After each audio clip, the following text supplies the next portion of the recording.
আমাদের থেকে নাম চৌধুরী রাখবে না। এই জন্য হুঁশিয়ার করে দিতে চাই, যারা চাঁদাবাজি করবে, যারা সংখ্যালঘুদের উপরে কোনো অত্যাচার অবিচার করবে, যারা অন্যায় অপরাধ করবে, তাদের হাত গুলি ধরে ভেঙে দেওয়া হবে। সে যেই হোক, তাদের ক্ষমা নাই।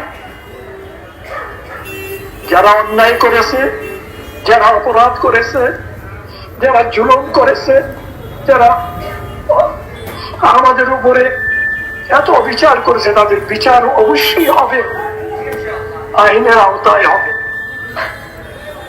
ইনশাআল্লাহ। আল্লাহ যদি আমাদেরকে বাঁচায় রাখে, ইনশাআল্লাহ আমরা দেখে যাব তাদের বিচার আইনের আওতায় হবে, ইনশাআল্লাহ হবে। আপনারা দোয়া করেন, প্রশাসনের সাথে ভালো সম্পর্ক রাখবেন, আর বিশেষ করে আমাদের দলের যেন কোনো ভাবমূর্তি নষ্ট না হয়। মরহুম প্রেসিডেন্ট জিয়াউর রহমান সাহেব যে উদ্দেশ্য নিয়ে দলকে প্রতিষ্ঠিত করে গেছেন, যে সততা নিয়ে, যে মন নিয়ে এই দলকে প্রতিষ্ঠা করে গেছেন, আমরা যেন তার মর্যাদা রাখতে পারি। আল্লাহ পর্যন্ত একটু তৌফিক দান করেন। আমার প্রিয় ভাইয়েরা, আপনারা আমাদের নেত্রী ম্যাডাম জিয়া, ওনাকে আল্লাহ মুক্তি দান করেছেন, ওনার জন্য দোয়া করেন, ওনার জন্য উনি যেন পুরোপুরি সুস্থ হয়ে আমাদের মাঝখানে আমাদের নেতৃত্ব দিতে পারেন। আর বিশেষ করে আমাদের ভারপ্রাপ্ত চেয়ারম্যান জনাব তারেক জিয়া সাহেব, ওনাকে যেন আল্লাহ সমস্ত মামলা থেকে আল্লাহ মুক্ত করে দিয়ে দেশে এনে আমাদের নেতৃত্ব দেওয়ার সুযোগ দান করেন, এই দোয়া আপনারা করবেন।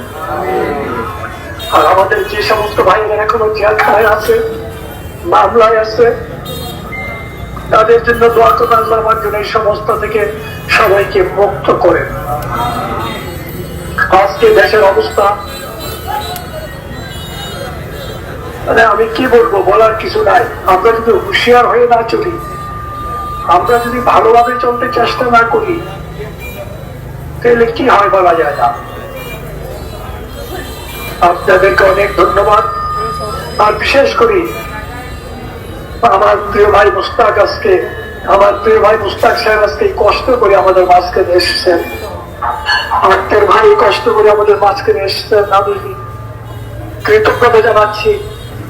আমি অভিভূত, আমার কোনো ভাষা নাই, আমি কিভাবে তাদের দুইজনকে ধন্যবাদ জানাবো। আপনারা দোয়া করেন। আর বিশেষ করে যারা অপরাধী, তাদের বিচার অবশ্যই আইনের কাঠগড়ায় করতে হবে। সে এমপি হোক, সে মন্ত্রী হোক, সে প্রধানমন্ত্রী হোক, সে যে হোক, সে সরকারি আমলা হোক, তাদের বিচার অবশ্যই করতে হবে। যারা অপরাধী তাদের ক্ষমা নেই। আপনাদেরকে অনেক ধন্যবাদ। আপনারা দোয়া করেন।